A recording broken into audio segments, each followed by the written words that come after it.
Welcome. My name is Aisha Delaney-Brumsey. I am the Director of Community-Based Services for New York City Health and Hospitals Office of Behavioral Health. I am so excited to host this jam today. We're going to be talking to a few people who are themselves on the front lines of crisis care. So this is a day in the life of crisis care, part 1, someone to contact. Next slide. Quick reminder, keep yourself on mute so we don't get background noise, and really good idea to put on the speaker view. Feel free to put questions in the chat. As I'm able to, I'll pull those out, but also many of the presenters will be able to respond as well. And get ready for the hot seat trivia poll. We said this before the meeting started, but there is a new ASL feature. It's either under your button that says interpretation or the button that says more. And you can click on that. You can see the ASL sign language interpreter, or you can also click on transcript and watch the transcript live. This is absolutely one of my favorites slides of this whole presentation. Since 2020, we've had 543 unique speakers across the more than 200 episodes, which is amazing. And do you have an idea for an episode? If so, reach out to the Crisis Jam team, to Karen Jones, to David Covington. Send in your ideas. I know they're always looking for innovative ideas. And the fun thing today is we have 5 brand new people who've never spoken as speakers. Some of them have been facilitators, including our very own Karen Jones, who keeps this engine moving. So really excited for all of the first timers here. Just a reminder, talk.crisisnow.com. You can, of course, get all of the resources that are on there, but a new feature is that we are also live streaming these episodes. So as you know, since you're in this room, you do have to pre-register for the Zoom. If for some reason you're having trouble with that, or if one of your colleagues is, you can watch the live stream on YouTube. But we do encourage you to try to pre-register and come here, because this is really where the majority of people are, where the conversation and action is happening. And that button on the left, the Register for Crisis Jam, is how you do it. Make sure to share it with all of your colleagues. And you can also see, of course, all of the old episodes on YouTube, but the most recent one is linked here, as well as various other resources and news. And this is great. You can kind of see how the YouTube page is set, the variety of episodes. I think almost all of the episodes across the, 5-year history are up there, or a good chunk of them. So tons of good information. And just want to highlight some upcoming sessions. As you all know, we've been doing more of the Crisis Jam debates. It's an amazing opportunity to hear from big thinkers in this field and hear their differing opinions on what will work well, and dig in deep and into a topic. So upcoming next, we have a great one on 988 sustainability, and particularly around should states enact the legislation that includes a 988 fee. So we'll hear the pro and con on that. We also have a future one in June. Crisis facilities should require parents to stay during a crisis.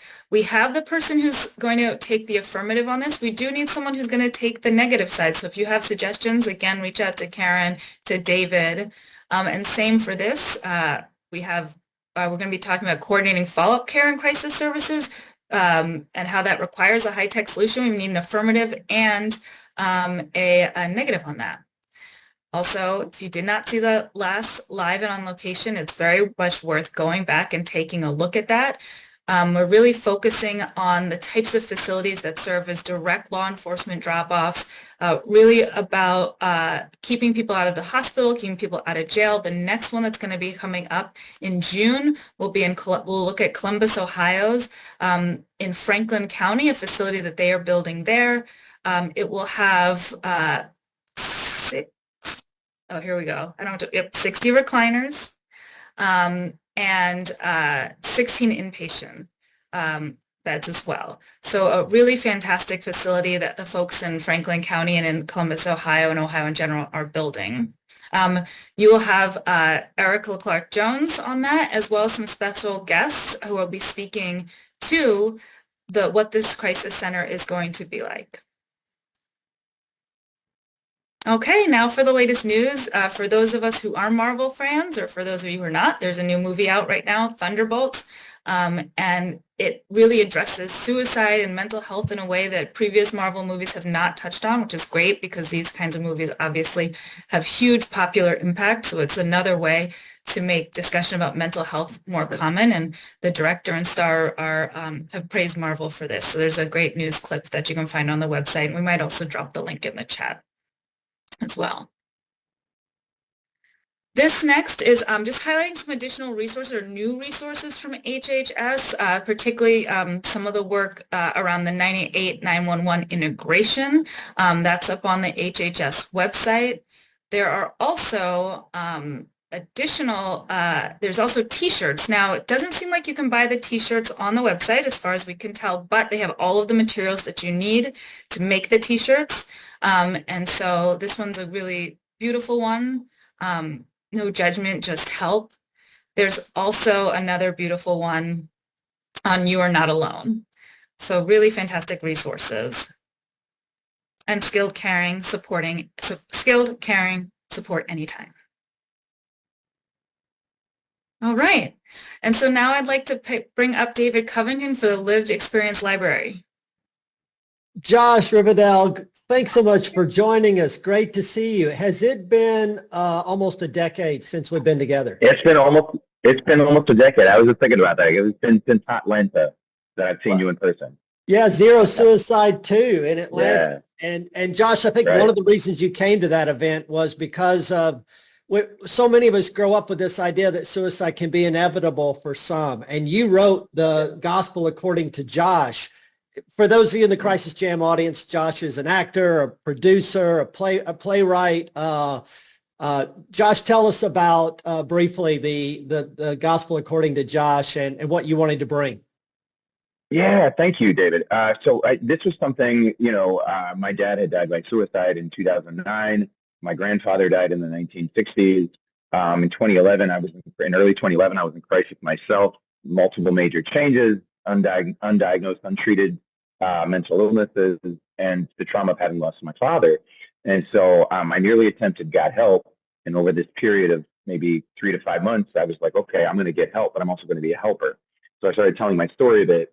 And then I was like, okay, like I have this play that the book was eventually based on, and the play itself did really well in New York City. And so, and I realized that after I had done this play in New York, and it was just supposed to be regular theater, I was like, there are people who are talking to me about getting help afterwards. And I wasn't really equipped about that at the time. So I went and wrote this book based on the play and then kind of expanded and got a lot of training and different things. So then when I was able to tell my story again, I was able to resource people properly and also have some of the background. So I really wanted to show people just kind of what you said, David, that this is not inevitable.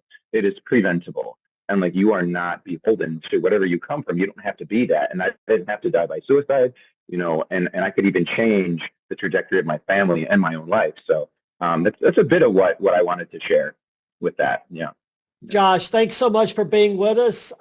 This is in a tradition of, I think, a host of work that followed William Styron's A Darkness Visible and is really transforming our view of recovery. So, Josh, we'd love to have you back on the program and talk more about your work in this space and really your efforts to champion the voices of lived experience.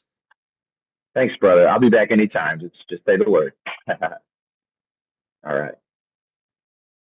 Thank you. Thank you both. Now, one of my personal favorites, we are on the Crisis Trivia Hot Seat, and the audience is in the hot seat. So the question we have to answer is, 16 states have dedicated funding for 988, 11 through a monthly telecom fee, and 5 through reoccurring appropriations. When you compare that funding to each state's population, you get a revealing metric. So the metric is per capita funding, and using NAMI's Reimagining Crisis website as the data source for funding, which state has the highest per capita funding for 988? Is it Delaware? Is it Utah? Is it Oregon? Is it Washington State? And you should see a poll pop up on your screen, and feel free to participate in that. This virtual room is always a strong contender for the hot seat.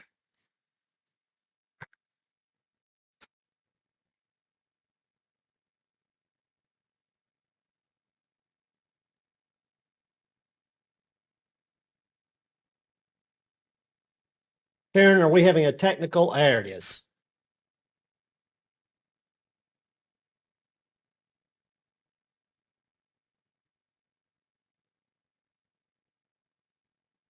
All right, we're going to give a few more minutes for folks to put in their guess.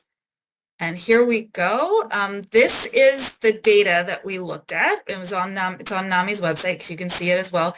Right here, you can see which states have a fee in yellow, which states have a recurring appropriation in green, and which ones are pending a fee bill. Here's how much money each of them have invested in this resource. And here's the population. So what that gives you as a final answer is the dollars per person. And so you can already see the answer here if you're a quick reader.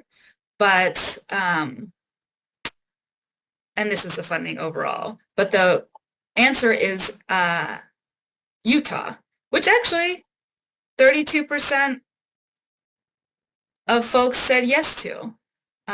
So congratulations, that is the majority, that is the largest group of us here. But also you weren't off by much if you thought it was one of the other states, because Delaware is the second highest per capita, Oregon's the third highest, and Washington is the fourth highest. So big thanks to Representative Steve Illison and his leadership in Utah for pushing forward this really significant investment in the 988 resource. All right, and now I'm really excited to bring up Sherry Sinwelski, Dayanara Cesares, and Rachel McLaughlin for our Crisis Jam. Sherry will be moderating a panel with both Dayanara and Rachel talking about their experience working at the front lines of 988 and crisis hotlines. So Sherry, I'll pass to you. Thank you so much, Aisha. I'm happy to be here on Crisis Jam today. Just a moment about myself. My name again is Sherry Sinowski, and I'm the Vice President of Crisis Care at D.D. Hirsch Mental Health Services. I've been working in the field of crisis hotlines pretty much my entire career for over 30 years, and actually started as a crisis line counselor when I first began this work. And it's just amazing to take a moment to reflect on the changes that have happened over the last 30 years. I literally remember taking my first calls on the hotline, taking notes on paper. That's how we did our notes on each call. And we had index cards in a plastic box for referrals. So we have come a long way, and I'm just so excited to be able to share a little bit today with Dayanara and Rachel about their work now as crisis line counselors for 988. So I'd like to just first start by allowing them to introduce themselves. We'll start with Rachel. Rachel, can you just tell us a little bit about who you are, where you're from, and what you do? I know you both have long histories in working on the crisis lines as well. Hello, I'm Rachel McLaughlin. I've been in crisis work now for 8 years and some change. I'm currently with Protocol Services. I had originally started at a call center in Colorado, which is where I'm from. I'm in the Denver metro area. You know, I accidentally sort of fell into crisis work, but it was something I was good at, and it was something I loved, and I haven't left in the last 8 years, which is a long time for me. Thank you, Rachel. And Dayanara, tell us a little bit about yourself. Yeah, hi everyone. So my name is Dayanira Cáceres, and I am a bilingual program coordinator for the Suicide Prevention Center at D.D. Hirsch Mental Health Services. And I have been in crisis work for 5.5 years. I started as a volunteer. I worked as a bilingual crisis counselor, as a supervisor. So I've held many roles in which I've really been able to support individuals. And kind of like Rachel mentioned, I've learned I'm passionate about it, and here I am still. Wonderful. Dayanara, you told us that you work as a bilingual program coordinator. Tell us a little bit about what that means, specifically the bilingual part, and why you think that's an important aspect of 988.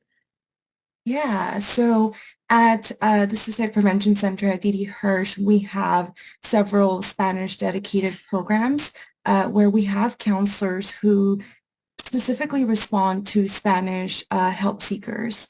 And as a crisis counselor for those lines, it was it's really important because that population needs a lot of support, the Hispanic population. Mental health is something that is not often talked about within that population. So being able to inform them about suicide, about how they can help their loved ones, has been really impactful uh, for our help seekers. Thanks. Rachel, you said that you just fell into crisis work, and maybe that's how it happened, but usually I hear that there's usually a bigger why as to why people get into this work and not only get into it, but why they stay doing this work. Tell me a little bit about what's your why? Why do you do this? Yeah. I mean, I've always known that I wanted to help people. My original sort of stint into behavioral health was in substance use. Um, and I ended up getting laid off and I had someone that said, hey, come over here. And so that's kind of how it ended up in crisis work. But then, I realized that I can really make a big difference. And that way I was good at the work. Even those tough calls that don't always feel really great, like if you get through it, you work through it, it still feels good to know that you could have made even a small difference.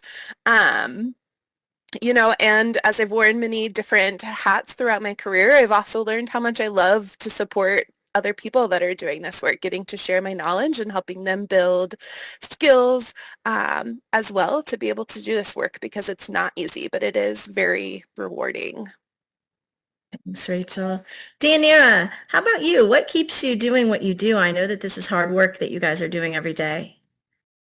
Yeah, so, since I was younger, I remember experiencing difficult moments in my life and feeling alone sometimes. So as I was growing up, I realized I didn't want anyone else to feel alone during their, hardships. And so I started making sure that I was able to support my friends, my family.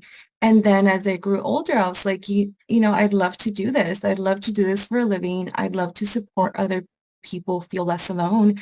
And I found out about suicide and suicide prevention efforts through my master's program at the time in 2017. And I learned that if I wanted to be in the mental health field, I needed to know more about suicide prevention. And I came across Dee Hirsch and I applied as a volunteer and the rest is history. But I love what we do. I think it's important work. I wish everyone was in this field. So yeah, that's what keeps me here. Awesome. So you guys can talk with a variety of people during shifts on the lines, chat or text with them depending on what modality you're using. And you never really know what's going to be on the other end, right? And sometimes it's a suicide call, as Deanira said, and sometimes it's not. Some people have crises that are more personal or more specific to the situation that they're going through. And I'm curious, what kind of training have you all received to help you to feel confident in doing this work? So tell us a little bit about how you prepared to become a crisis counselor. Rachel, maybe you'll start us off. So I've had a few trainings. I had a training at my first center here in Colorado, and then I also went through protocols training, which I thought was really great. I think one of the most important parts is that we did really focus a lot on how do you make yourself comfortable during shift? How do you care for yourself physically? How do you care for yourself sort of like mentally and building resiliency? And I think that's incredibly important, but also the 988 Lifeline trainings are really great. I do enjoy those.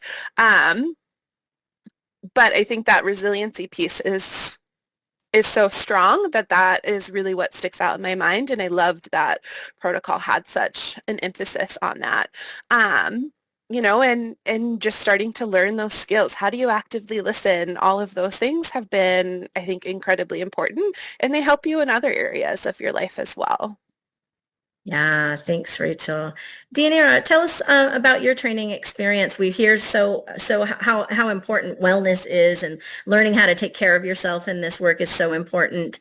What happened in your training that really helped you to feel like you had the skills to really listen to people who might be in their worst moments? Yeah, so I mean, Didi Hirsch has extensive training, so that was extremely helpful. Our training was several months, ranging from, lectures and really teaching us the basics of supporting individuals to really hands-on training with individual supervisor support on the lines. But beyond that, I think there's been a lot of wellness efforts that have really just highlighted the importance of self-care and, of talking to others, right? We talk about in suicide prevention, we talk a lot about how it is very important to talk to others when someone is going through difficult times. And for frontline workers, it's just as important to make sure that we're connected, that we speak up, and that we take care of ourselves. So that has been really helpful with just continuing to learn and grow within the kind of work that we do. Thanks.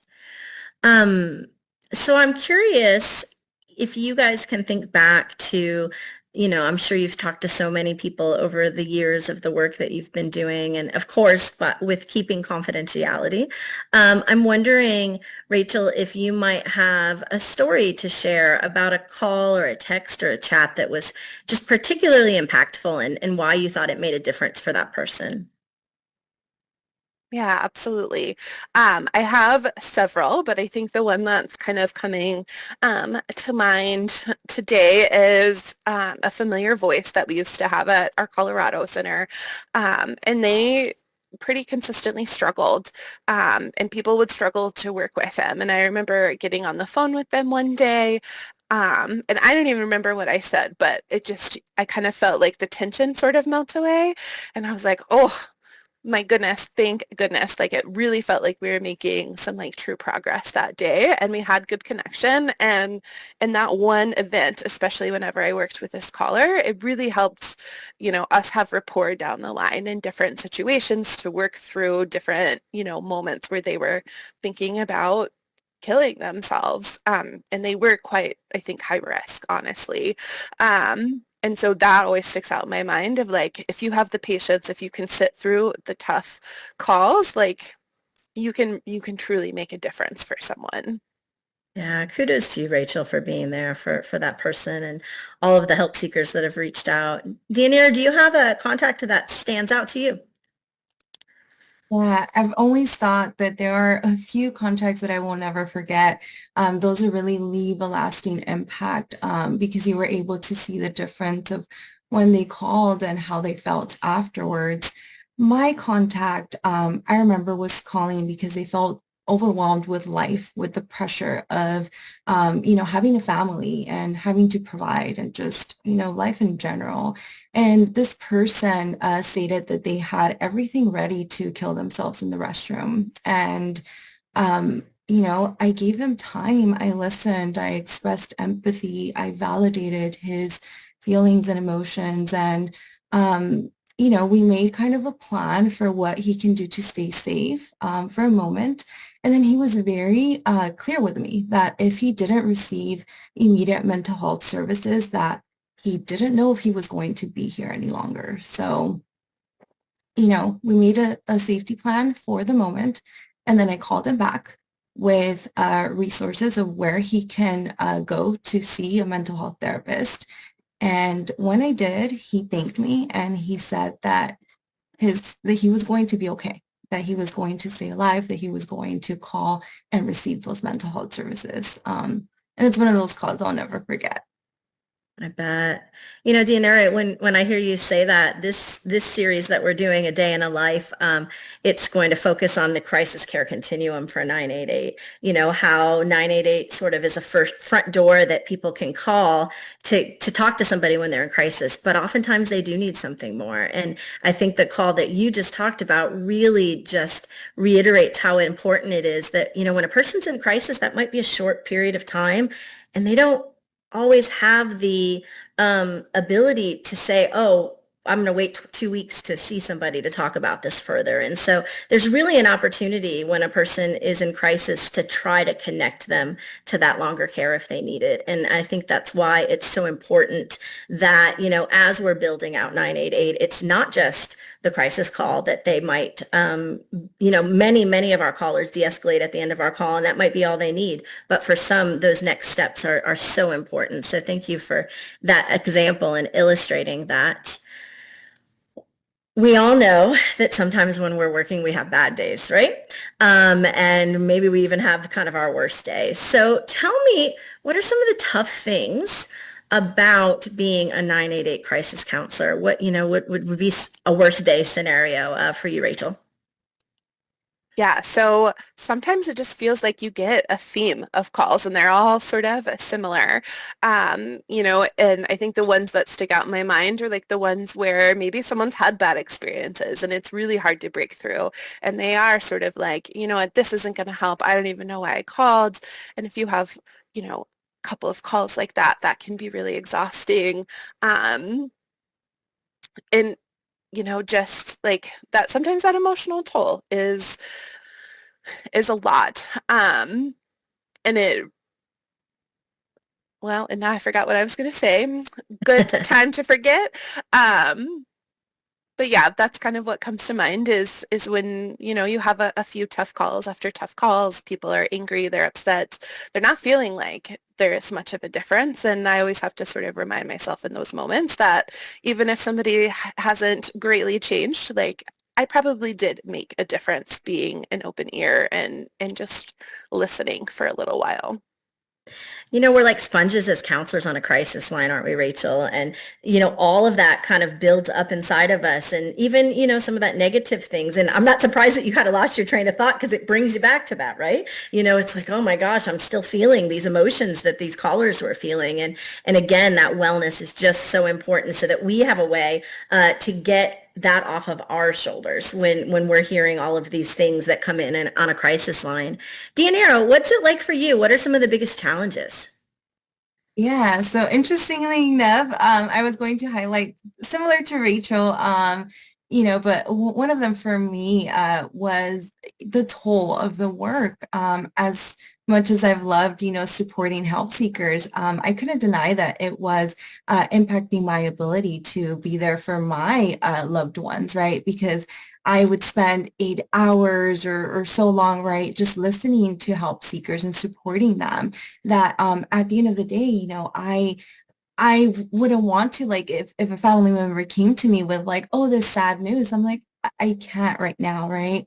But that's why self-care became increasingly important in the work is just, reminding myself that that would allow me to keep doing what I was doing and be able to support my loved ones. And now it's great to see all the wellness efforts from 988 and specifically Dee Dee Hirsch, just that push to really support our frontline staff so that we can consequently support our help seekers. And, that wellness aspect has become kind of a priority. Yeah, Taylor Swift, shake it off, right? We've got to find a way to get that off our shoulders so we can keep doing this work every day. I mentioned when I first started about 30 years ago, I see some people in the chats talking about their first experiences. So much has changed over the last 30 years. I remember when I first started doing this, it kind of felt like we were in a little, like this confidential location in a box. Nobody even really knew about crisis lines, not like they do now, and then over time through SAMHSA and other efforts, we started to really come together as a community of crisis centers across the country with 1-800-SUICIDE, 1-800-273-TALK, that. And now we have 988. I know that both of you were here prior to 988, and now you've been working as 988 counselors for a couple of years. What have you seen sort of as the biggest changes since the implementation of 988, and what would you think are the top successes? Rachel, what are your thoughts on that? Yeah, we definitely noticed there were more calls coming through once 988 officially launched. We were getting more calls through that Lifeline network. I love that it's just a 3-digit number. Like that's so much easier to access. I think that if you're in crisis, it's much harder to think about, I have to call this 10-digit number versus I have to dial 3 buttons that are pretty repetitive. So I think those things are really great. And the geo routing is great. That was always kind of a challenge. Somebody would call, we move now and keep the phone numbers, and that geo routing is really great to make sure that people get to where they need to be, especially if they need resources. Yeah. Thank you. Deanna, what would you add to that? I mean, yes, the volume. I mean, I don't know if it tripled, quadrupled. It was a huge difference as a counselor. I saw the difference because we would have longer waiting periods prior to 988, and then it was just call after call and just access. I'm really happy about 988 because access, it's so much easier to dial, easier to give that number, and people can easily remember it. Yeah. So we've really been able to reach more people with this easier to remember number. But, we're still in our infancy. We're still growing. We still have goals that we want to do to make 988 even bigger and better. And before we wrap up, just quickly, anything that you think is important in terms of where we're headed next? Where would you like to see 988 go from here, Rachel? I would love to just continue to see it grow, for counselors to continue to gain, even more competency as we learn more about crisis, and continue to train and keep those skills going. Thanks, Rachel. How about you, Deanna? Same, I would say more continuous trainings. I would like to see continued efforts in wellness, and then also increased support for our minorities. Yeah, thank you.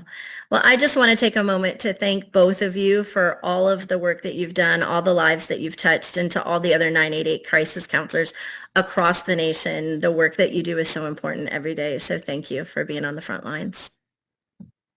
Thank you all. Thank you, Sherry, DNR, Rachel. Really amazing. You're resonating quite heavily with the folks on the call. There's a ton of people who took their first crisis calls a long time ago, and that they really resonated with that experience. So thank you so much. And we're going to call up our discussants. First, we have Helen Luttrell, the Chief Clinical Officer of Behavioral Health Link. Hi all, yeah, great panel. Thank you all, so much for sharing your experiences, and sort of what we've got you here today, as well as ideas for the future. Spurred a lot of sort of thoughts in my mind. I really appreciate, Sherry, you starting us off with speaking to how times have changed, and we sort of wrapped up in that way. I know, like I said in the chat, I started answering the lines in 2012, and I worked an overnight shift, and if I wanted a supervisor to provide help, I had to call them on a physical landline, while also keeping the caller on the headset, and not letting them know that I was getting that help from the supervisor. And today it's a lot easier through a lot of our chat sort of formats, but definitely always remember it being such a privilege to help people on their worst days. And I'm really glad that I had that experience for 3 years of being a crisis, telephone counselor, and that being my first foray into mental health care.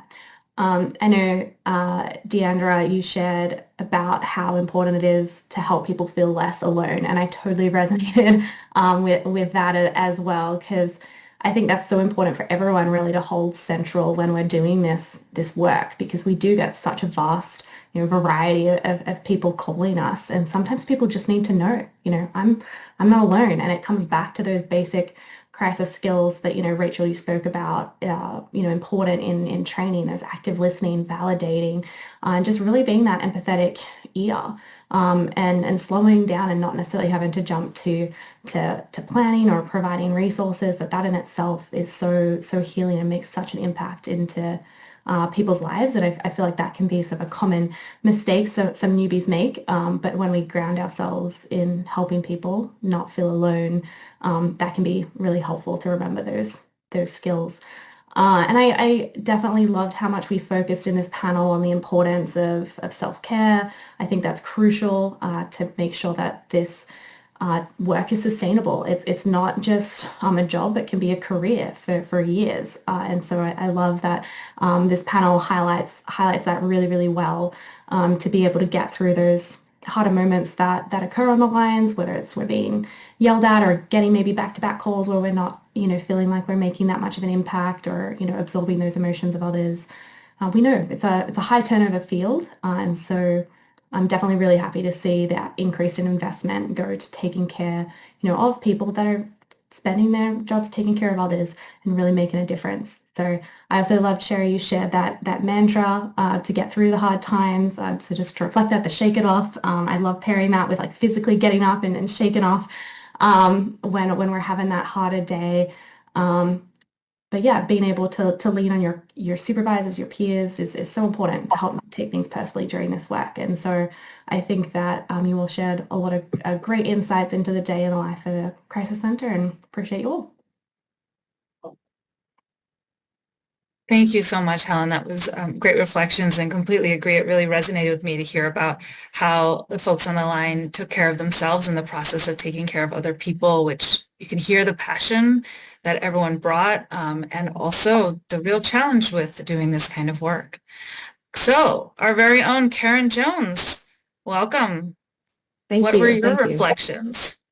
I just wanted to add that through the Crisis Jam, through my work with Recovery Innovations, I've spoken to a lot of different areas of crisis counselors, from call centers to facility crisis call center work to inpatient.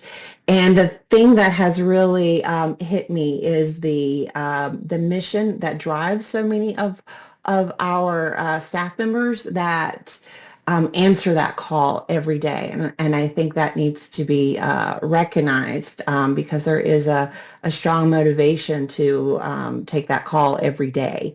It's not an easy job to do, and especially when you don't know what that day is going to look like, what that call is going to look like. Is this going to be an abusive caller? Is this going to be a caller that I can help? Or is this going to be someone that hangs up on me and I don't get to help them? You just don't know. And so that self-care aspect is pivotal with the high, otherwise the burnout rate is going to be just astronomical. So I just think that is a really important piece of this. So I wanted to just reflect on that, and I'm wondering if any of our panelists would like to share any things that they do or have in place to balance that aspect of self-care in order to be able to answer the call every day. That's great. That's a great question. Do any of the panelists want to jump on quick to answer that? Yeah, I can share. Or Rachel, did you want to go? You go ahead. Okay. So I make sure to exercise, to be active. It's really made a world of difference for me. And then make sure to spend time with my loved ones. Make it an actual effort because life can get in the way. So just making sure that that is also a priority for me really helps. Fantastic. Rachel, did you also want to jump in? Yeah, I agree. Like the physical activity, most of my breaks, I jump outside and walk my dog for a few minutes. But I also journal, and I always sort of am one of those kind of people that tend to see everything that's wrong. So I do force myself to think about what went well, what were my things. And I think that's really important to shift our perspective towards what did we do well, what went well. And journaling in general is great. Therapy is also really helpful. Making sure you have people to talk to, just making sure that you have a life outside of your work is incredibly important, so you can kind of blow off some steam. Absolutely. I mean, all of us who are in the helping professions, it behooves us to remember that, we also need help. We also need a place and a way to keep ourselves healthy. So thank you so much. And, you know, one of the other things that I noticed, and I appreciate, Sherry, you bringing this up, this is a little bit of a pivot, but you talked about what it was like when you first started your career at a crisis line and what it looks like now when Rachel and Diana are working.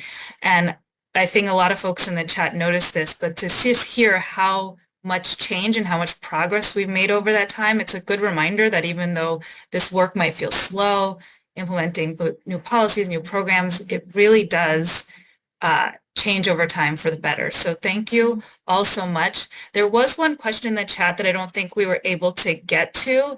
I'm going to read it out loud, and if any of you are able to answer in the chat, that'd be great. Has a coworker, someone who's not in crisis, ever approached you because they have a problem, maybe with substance use, and how did you help them? And if either any of you have a perspective on that, please feel free to answer in chat, or quite frankly, anyone else in the room as well. So next up, Brian Hepburn, Nashville Update, welcome. Thank you, Aisha. It's always good to see and hear you. Likewise.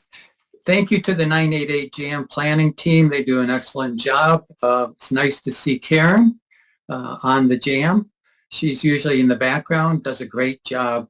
Also want to thank Sherry and Dianera and Rachel for sharing very important information. Also want to congratulate Chuck and Goglia on the National Council. I know there are many people that were in Philadelphia this week attending their annual conference. Some of us attended the pre-conference that was on crisis services and CCBHCs. And it was a really nice update, a reminder of how far we have come, but also a reminder of how far we have to go. In addition, I want to spotlight homelessness a little bit. The data on the homelessness issue, 2024 January study showed that there were about 750,000 individuals who were homeless. 25% approximately had serious mental illness. 40% approximately had serious substance use disorders. And we know the primary problem with homelessness is lack of housing. But we also know that a significant part of the problem is related to inadequate services and treatment for individuals with serious mental illness and serious substance use disorders. So I think we can do better. This is a national problem. You can go to any large city and it just jumps out at you, and it just, the tendency of me and many of the people I know is to try and ignore it.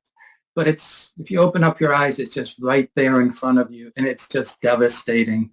And we know that in order to prevent crisis, in order to recover from crisis, you can't be homeless. If you're homeless, the chances of you having a crisis is greatly increased. So I think we have a significant challenge ahead. But I bring it to this group because this group has been so good at creating national movement and national momentum, and I hope we can add homelessness as one of those important issues that we take on. So thank you, and back to you, Aisha. Thank you so much, Brian, and thanks for raising that. You know, I live in New York City, and every day it's you do see folks where it breaks your heart, people who are living on the street, people who are like unstably housed. So I appreciate you raising that need to think about the intersection between crisis and homelessness, and to always realize that first and foremost, people need housing, but there's also this need to address people's mental illness, their substance use, their history of trauma, the trauma that accumulates when you live on the street, all of that. So I just thank you so much, and I love the call to action for all of us to be looking at this intersection. Appreciate Thank it. you. Next up, we have our state highlights, I believe. Yes, I'm bringing up Daniel Heron and Catherine Gilly. I believe, Daniel from Vibrant, you're first. Is that correct? Yep. Thank you, Aisha. Absolutely. Just wanted to provide everyone with some brief state legislation updates. As you probably know, most of the country has been in legislative session this year. Currently, there are 28 states still in an active session. States are starting to wind down. getting budgets passed and getting closer to finishing up. A couple of bill updates. Want to flag in Alaska. Alaska has a 90-day fee bill that would set the monthly fee at 98 cents per month.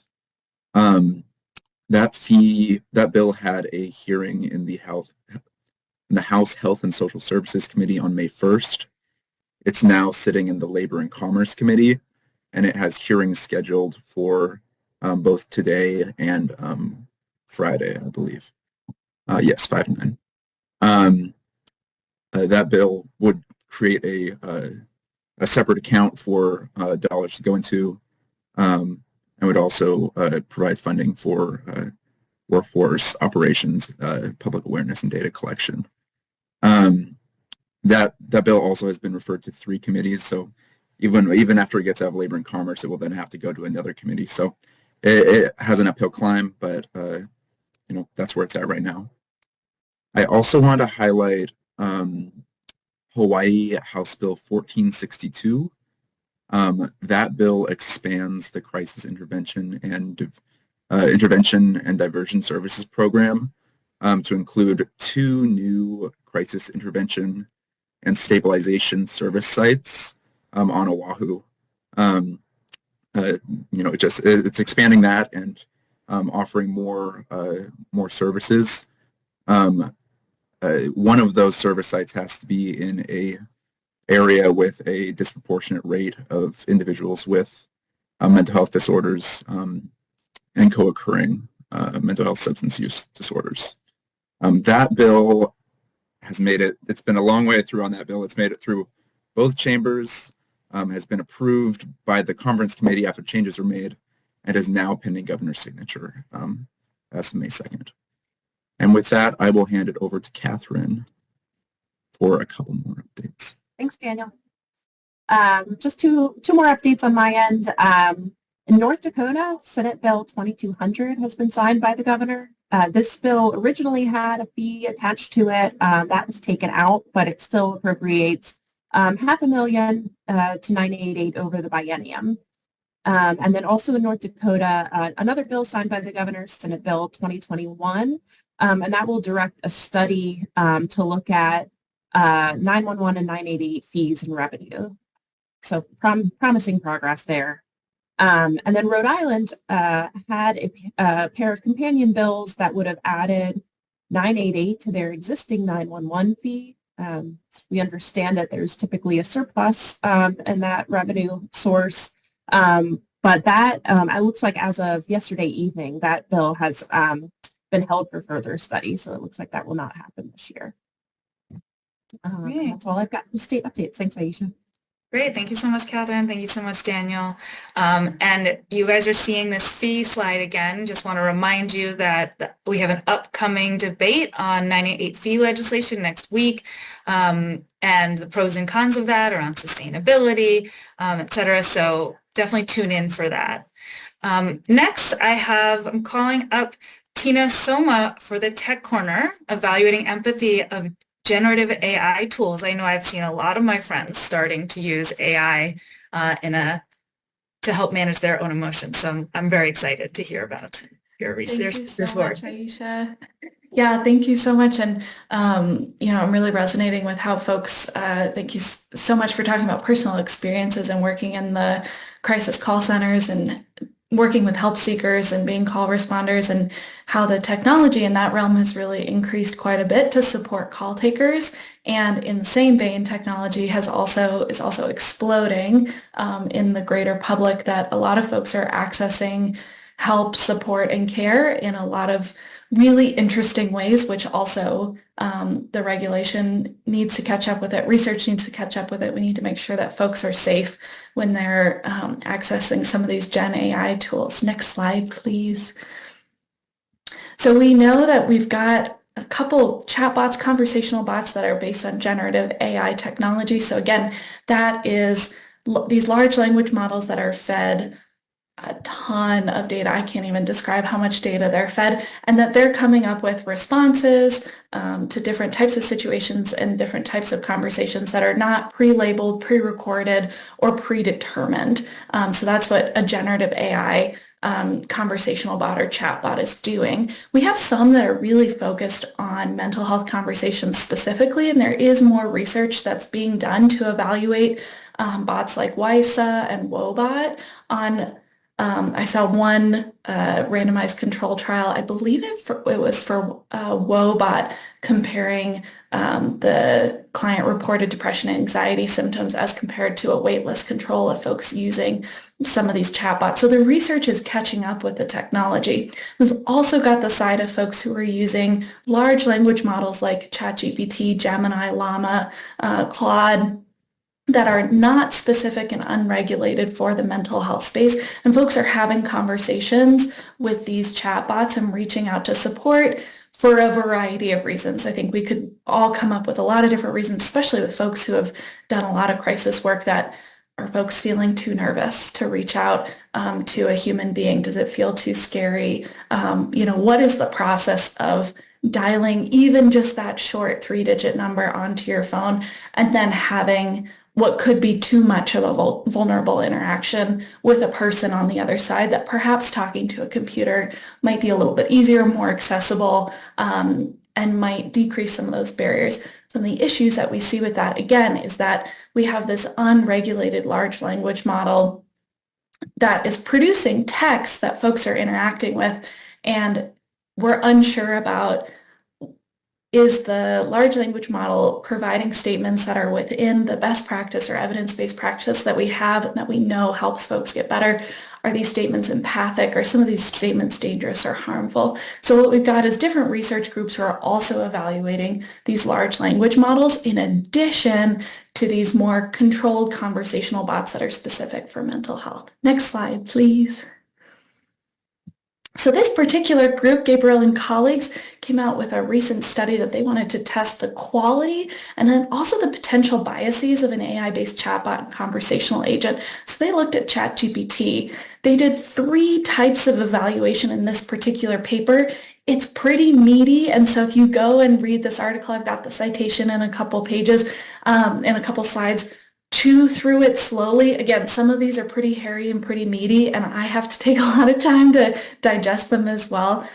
So the essence of it, they did 3 types of evaluations. They did a clinical evaluation, so they had psychologists go through and actually rate based on their epitome framework, which looks at emotional reactions, interpretations, explorations, and then cultivating change talk from the motivational interviewing treatment integrity scale, the MIGHTY, on what is the content of the type of responses that are coming from ChatGPT. They did an evaluation of empathy.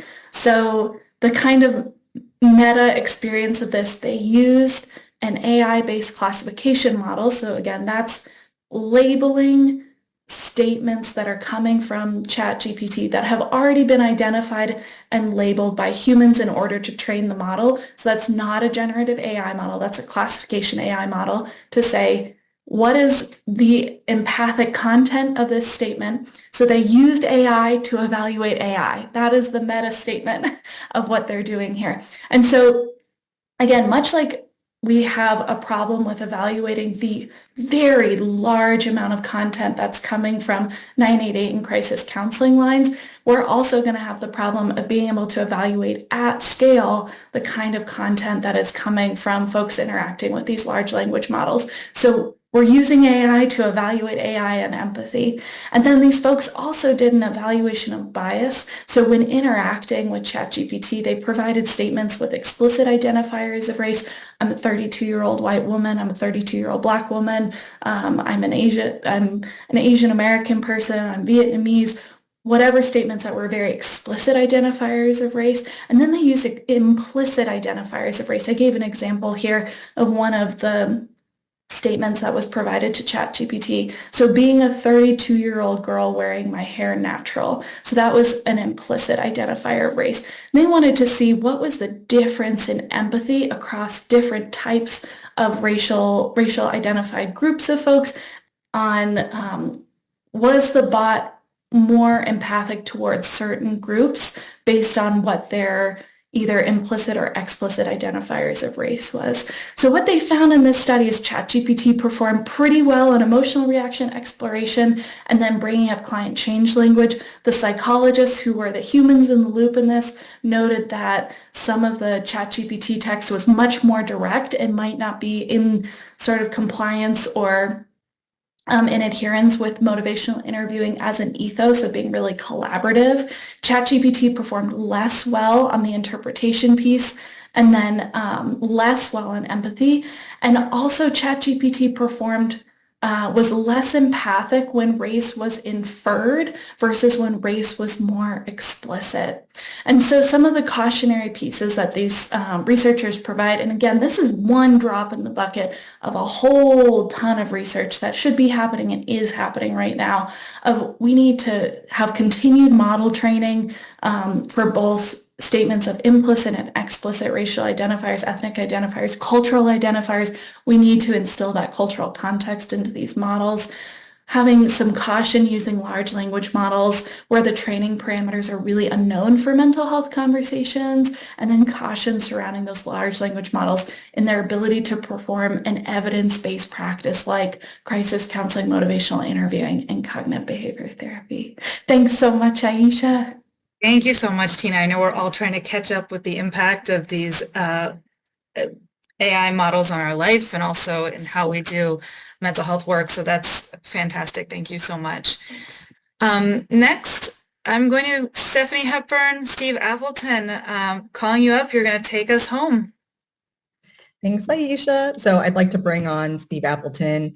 He is the CEO and president of Global Leadership Exchange. And Steve, we're going to be quick, but one area I'd love to touch on from the article was language that you called parity of esteem, which is, I guess, parity of leadership. Could you flesh that out a little bit? Thanks, Stephanie, and hello, everybody. Thanks for the opportunity to join you today. The notion of parity of esteem has often been talked about in terms of mental health and physical health and giving that parity of esteem.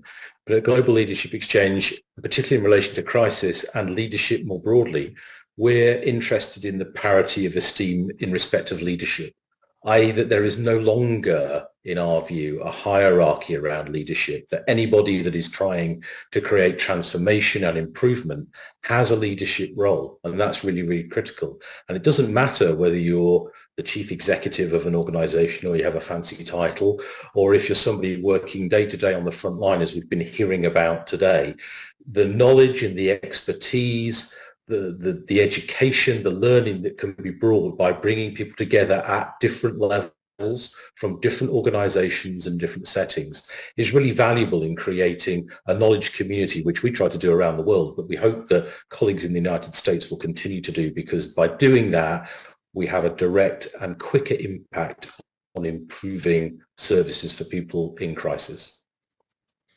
And when we talked, we also discussed standardization. You know, you're bringing nations together, leaders from all over the world. And just like how in the US, no two states are identical, no nation is identical to another. But there's a lot of discussion too on what can be standardized versus what can be tailored when it comes to innovations to be nation and population specific. Can you talk about that? Yes, I think that there are opportunities for standardization, particularly in our use of language, so that there's some sense of consistency in understanding what we mean through certain words and phrases. But there's also something about the importance of tailoring responses to the particular cultural, legal, policy situations that exist in different countries. So what works in the United Kingdom, where I am today, with what works in bits of New Zealand or indeed rural parts of the United States will be different, and you have to tailor the response to be reflective of the circumstances that the people who are experiencing the crisis are living in.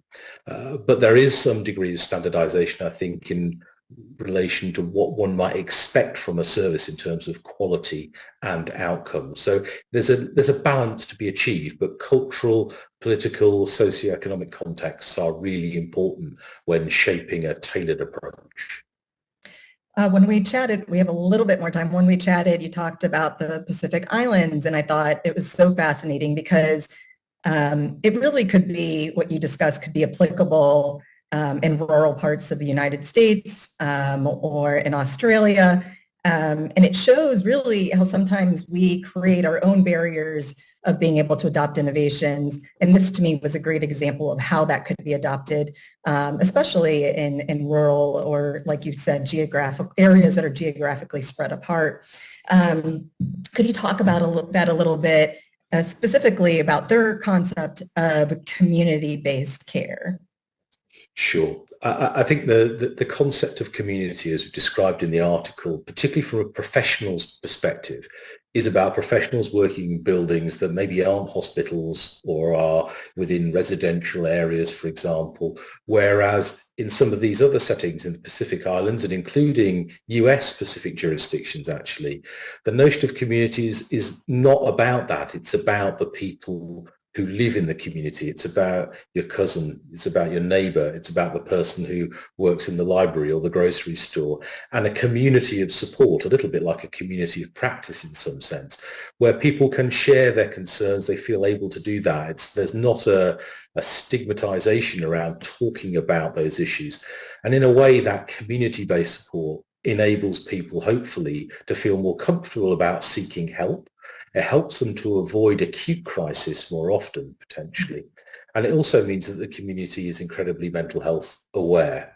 So I think there are lessons to be learned in different directions, and that's what an exchange is really about. Let's learn from what happens in those communities, and they can learn from us. And that's where you get that standardization versus tailored approach fitting together really nicely. Thank you so much for having on with me. Thank you, Stephanie. Thank you, Steve. So we're at the end. Just want to flag for you what's coming up next week. A reminder, we'll be looking at a debate on 988 fee legislation. So please come back next week, share it with your colleagues. We have 2 weeks. Are you ready? Advanced Crisis Systems for Care with Monica Johnson. That will also be fantastic. Thank you so much for watching. It's been really amazing to be with you here today. This is always packed with so much dense and important information. Have a great rest of your week, everyone, and see you next week. Take care.